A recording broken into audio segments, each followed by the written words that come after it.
Hey there, you're welcome to C-TekGh. Gideon once again sitting in this seat. Probably you may know me. Now, if you look at the world around us, you realize that smartphones are almost everything now. Smartphones have moved from just being cell phones for telephone calls to being personal computers. They almost do everything we want to do now around us. Most of us don't even bother having computers anymore because our smartphones can do extremely better than some computers we have. But then a problem comes in. What factors do you consider when you want to get the best smartphone on the market? We get this question almost all the time. Stay around. Let me give you the rundown, the factors to consider when you want to get yourself a smartphone. The first thing you probably may want to consider is the phone's battery. You know, if you are the type of user who actually stay around your phone almost all the time, doing lots of things, editing videos, checking your emails, your data is almost on all the time, you're taking pictures, you're doing this, that, almost all the time, you probably may want to go for a phone that has a very good battery life. So if you're the type who does all these things as mentioned almost all the time, then probably battery life of about 3,000, 4,000 to 5,000 milliamps or mAh is fine for you. It can actually be around you sometimes for almost a whole day, or it can socket you to a maximum amount of hours for the day until the next recharge. But if you are the type who is just about making phone calls, probably replying 1 or 2 emails or WhatsApp messages, then you may just go maybe below 3,000 mAh. But with this, somewhere around 2,500 up to 3,000 could be fine. That is if you are not a heavy user of your smartphone. So consider what you want to use the phone for, or what you want the smartphone to serve you with. And probably you may also want to look for a phone that has a very good charging capability. So not a type that, okay, it stays with you for the whole day, you're able to get stuff done, and you really want to have this quick recharge to continue something else, and then you have to stay for the next 5 hours to have your phone charged from 0% to 50%. Of course, you wouldn't want that. So you may want a phone that gives you a very good power life and also gives you a minimum time for more recharge in a short period of time. Then irrespective of the type or the kind of smartphone you want to push in to buy, you probably may want to consider the memory of the smartphone. Phones actually have 2 types of memory in here. We are talking about the RAM and the ROM. Most phones come with average of about 2GB RAM and about 16GB ROM. Some also come as far as 4GB with 32. Irrespective of what RAM or ROM it is, you probably may want to consider what you want to use the phone for. So if you are the type of user who deals with few things at a go, then you probably may be okay as an average user with about 2GB RAM and maybe 16GB ROM. But if you're a heavy user or maybe an average user, then you may want to go for about 4GB RAM with about 32GB ROM is okay. But if you're a heavy user, then probably you may want to consider something like 8GB RAM and 64 ROM, or probably even more. Now, why the use of the RAM and the ROM? You know, the RAM here actually powers your phone to a greater degree. It is responsible for powering your OS, your operating system of the phone. It stores information on your smartphones for better usage as you run through your phone. So for example, you open WhatsApp, and then you leave WhatsApp and then you open Facebook. Then you leave Facebook and then you open Gmail. All these 3 things are running at the same time. But then your RAM, what it does is that it stores bit by bit information of what you are currently doing, so that when you return to Gmail, it will be easy for the app to run from exactly the checkpoint where you left off. So if you have a very good RAM, then that means that your phone will be able to run a bit faster. It wouldn't be slacking while you are trying to open a new application from the old one and coming back and rebooting the application and all that. That is, you may want to check the memory, that is the RAM and the ROM of the smartphone, probably before you push in for it, depending on your usage. At this moment, it wouldn't be bad if you try subscribing to the channel. Please like this video, give me a thumb up, and if possible, give me a comment down there. Anything, a shout out or something, and I'll be willing to reply you. And the next thing you may want to consider would be the processor. Now, you may be wondering what the processor is about. The processor actually acts as the brain power behind whatever happens on your smartphone. Just like someone who has a very high IQ level, you ask the person a mathematical calculation or something, quickly, boom, the answer is there. You are like, how did you do that? That is exactly how the processor works with your phone. So the processor, you know, sometimes when you go to the market, you have these jargons, tapped processor names like Snapdragon, Octa-core, MediaTek, and all that. What is the use? A quick commercial break, we shall be right back. So definitely you may be wondering, what do I go in for? The higher the processor, the higher the powering speed behind your smartphone. So sometimes you see something like octa-core, dual-core, and more. The higher the number, the higher the power behind your smartphone's operation. Yeah, you may know that, I know that you may say, because I know dual-core is definitely slower than octa-core and all that. But then the problem here comes with the kind of names that are given to these processors. You may see things like MediaTek, Snapdragon. What do they really mean, you may be wondering? Well, it's simple. Let me put it in simple terms. If you are the type of user who is about an average person, about reading some documents, opening some web applications, opening some regular applications, not really a heavy user, the MediaTek processors may be best for you. But if you are the type of user who is about streaming videos almost all the time, doing heavy stuff with your smartphone, playing heavy games, not just this regular tempo run or something, but heavy games with your smartphone, you do more stuff almost at a go. Dangerous ones, of course, so to speak. Then Snapdragon chipset may be best for you. But the problem here is that sometimes MediaTek chips are available in much more cheaper phones, and then Snapdragon may be a bit much more inexpensive phones. Of course, you know, at the end of the day, quality tells. So I guess you're not confused about the Snapdragon and the MediaTek thing. And in this 21st century, almost all of us actually love pictures. We're not like the olden time where you have to actually dress up, bath, dress up, and then go call the photographer to come and take a picture. Now, almost all the time, everywhere, anyhow, we are taking pictures. And we love it so much. With social media all around us, we want to show how much we are chilling with our pictures and videos on social media platforms. But then, talking about camera, you know how much Zoom also came in to help us. And you know, when you have a phone without a very good camera, you are missing out, especially with the Zoom video conferencing and all that. But then when it comes to the camera with smartphones, how do you make the best choice? I'm not a video guy, so I would invite Henry in to tell you about how to make the best choice with smartphones when it comes to the camera. Okay, so yeah, cameras have become a very important part in our phone or our day-to-day use of our phone, because we use, like Gideon said, we use it in our Zoom meetings, taking pictures and all those kind of stuff.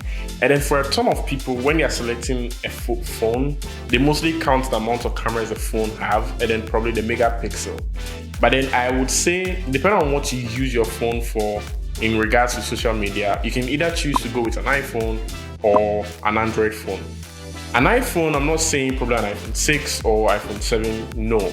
Probably from iPhone 11 going upwards. If you can afford something like that, then you can get a mid-range Samsung or any Android device. Not a transient phone, but then unless a really expensive transient phone, then probably you can get good pictures. And like what Gideon said in the processor part, there's a Snapdragon and then MediaTek. Mostly pictures processed or pictures taken with a Snapdragon phone tend to be better than the pictures taken on MediaTek phones. So mostly you'd have to check your budget and then the phones that are available between your budget. And also you can just decide, okay, so this phone has MediaTek and that's what I can afford, or this phone has Snapdragon and that's what I can afford, and then you get it. You don't decide what phone to buy based on the amount of cameras the phone has or the megapixels, because the megapixel doesn't really contribute, like, let's say, a lot to the general picture or how the picture looks like. And like I said, if you do a ton of Instagramming, Snapchatting, and then TikTok videos, you just have better luck choosing an iPhone. So yeah, that's it from me. Now let's go to Gideon. All right, thank you very much, Henry. But then we didn't invite them to subscribe. So I'll do that in his behalf. Please go ahead to subscribe if you have not done so. Give me a thumb up and possibly put something in the comment section. So the next thing you may want to consider is your display. How does display count? Most of you see these smartphones bragging about different display rates, display qualities, display this. You see resolutions, you see AMOLED, you see IP. Is it IPS or something? IPS, LCD, whatever. What at all are they? Well, let me have it explained to you in simple terms. When it comes to OLED or AMOLED displays, they kind of give you a much more better color ranged display. Like the feeling is so different when you have an AMOLED display, because it almost gives you every bit of color, every bit of quality you need in a display. But when it comes to the IPS, of course, they are the normal ones we use. Most often, the phones with AMOLED displays are very much expensive as compared to the IPS ones. They also give you some good quality there, but they may not give you up to the level of the AMOLED. You may also want to check the refresh rate of the display. What do they mean? Sometimes you see your phone's specifications and you see it there, you are a bit confused. I was also confused at least until yesterday. Was it yesterday? Until last time I actually knew I was not supposed to be confused. The refresh rate here is just how best your display reacts to your scrolling up and down on your phone. So some phones are very much smarter, faster when it comes to scrolling on your phone. Some are a bit slow, not very slow, but you can actually tell. Sometimes some phones are very fluid as compared to the others. So anything above 60 Hz when it comes to the refresh rate is best. We use 60 Hz most often, like most of the smartphones we have in town use 60 Hz. If you want the best, like the fastest, as fast as the one that you will need to put on a seatbelt before you actually operate your own screen or display, then definitely you want to go for something above 90. Then you can say that you're actually on a rocket display move. Then also, some who enjoy watching movies and all that, you may also want to consider a screen size that is a bit bigger. So anything 5.5 going up could be fine for you. But then anything 6-inch going up may be a bit difficult to carry around. So it's, at the end of the day, it depends on your preferences. If you're the type who enjoy movies, videos, and all the time, and you want a bigger screen to be able to have that kind of cinematic view, then you may want a big screen. But if you are the type who may be a bit lazy carrying something like this in your pocket all the time, like a bit bulky, or you want something very small to fit into your pocket anytime, anywhere, then you may want to go a bit smaller. 5.5 or less could be fine for you. Then next, which is very much important and recently became very much important and will continue to be very much important in your choice of smartphones, the best decision right now is operating system. Operating system actually has the interface that your phone displays. So everything here is by the power of the operating system. Everything you see here is because of the operating system.